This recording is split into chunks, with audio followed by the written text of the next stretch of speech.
AI perceptions are split. 53% in Asia Pacific are excited, while half globally feel nervous. A 2025 report frames these views through the lens of hero, sidekick, and wildcard. To unpack what this means, we are joined by Janine Mihalik from Cadence International and Chris Lewin from Deloitte. Welcome, Chris and Janine. Let me start by asking, why is AI excitement and trust higher in Asia Pacific than in the West? Our study is finding that the optimism in Asia Pacific is really being fueled by strong government-led initiatives, particularly in two areas, education and skills training.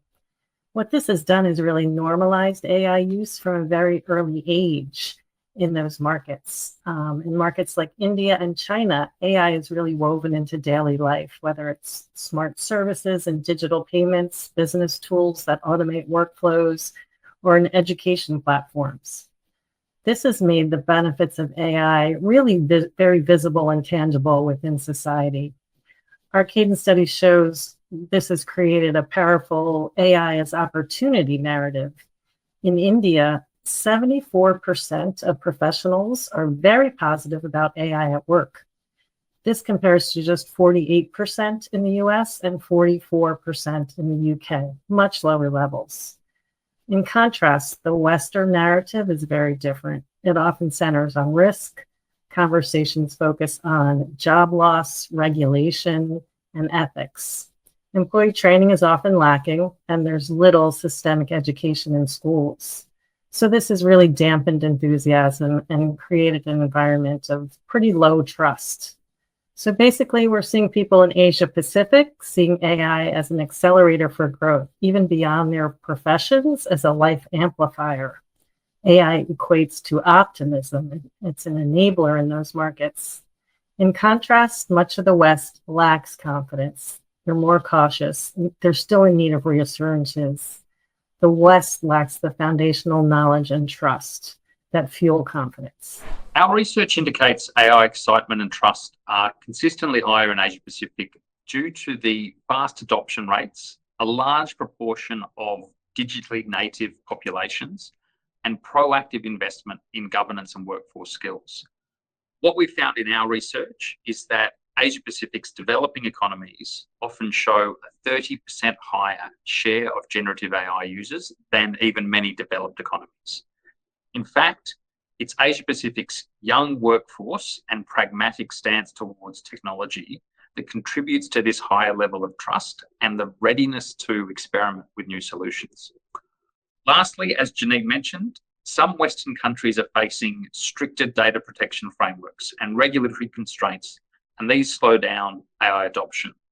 These patterns are reflected in our conversations with our clients, as well as across our experiences in the Deloitte Asia Pacific Center of Excellence. Speaking of championing, we mentioned some popular keywords earlier. How do cultural views, such as seeing AI as a hero in India or a sidekick in Japan, help explain these differences in adoption? Our research found sentiments on these archetypes shape not only how people talk about AI, but how quickly they embrace it and adopt it. In India, 73% see AI as a hero, a source for empowerment. It helps them achieve more. It helps them achieve faster. It helps them achieve better.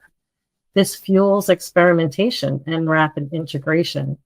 It's driven by the belief that AI will create more opportunities than it removes.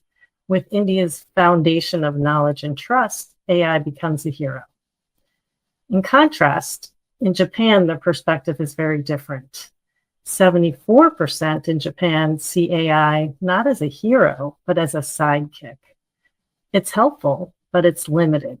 It leads to a more cautious and very skill-focused approach where AI really first has to prove its reliability. These mindsets play out in the workforce. Hero markets move quickly and embrace AI into processes and decision-making. Sidekick markets prioritize precision and training. These cultural lenses directly influence the pace, the depth, and the direction of AI adoption. Heroes, sidekicks, and wildcards. In truth, we see all three of these in all markets. Deloitte's research highlights that AI's impact in the workplace depends on how people adopt, implement, and contextualize its use. So in one instance, the same underlying AI technologies, when applied to solving problems that may have once been considered impossible or uneconomical, it gets framed as a hero. And this is an adoption pattern we see often in India. Alternatively, that exact same AI algorithm can play a sidekick role, can support existing talent or accelerate productivity. And we often observe this in Japan with their constraints, with their aging workforce. But there's a second point behind this, which is that AI is what we make it. We choose where to place it in our lives or our organizations. We get to define its role, we give it context, and we set the boundaries. On that note, any standout data you'd like to share? What insights from Asian markets might Western tech leaders overlook? That's a great question. One key finding is that trust is really the gateway to usage. And trust in AI isn't fixed. It can be built. That leads to our next key insight. Education and building knowledge is really a game changer. In Asia, AI literacy starts early in schools, but it's also championed in businesses through upskilling and training.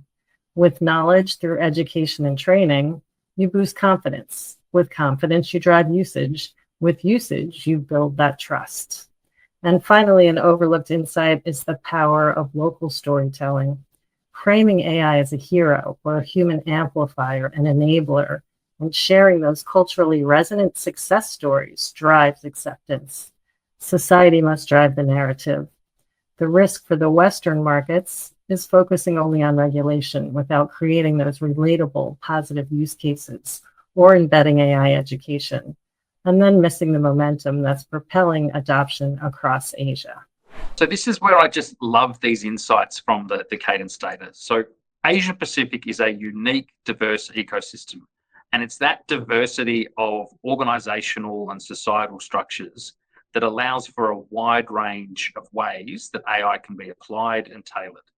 The space for that innovation is larger because the problem sets are so diverse. What's also clear in the Cadence data is that users across Asian markets aren't just seeking automation, they want AI to amplify their human potential. And it's in addressing these deeper human cultural expectations rather than just the technical features that's key to the successful adoption of AI. And so the one key insight I would take away from this diverse region that is full of these different proof points is that AI is what we make it. We give it context, we can make it trustworthy in the manner that we choose. Thank you so much for sharing your insights and for joining us today, Janine and Chris. Thank you for having me. It was a pleasure being here. Thank you. My pleasure.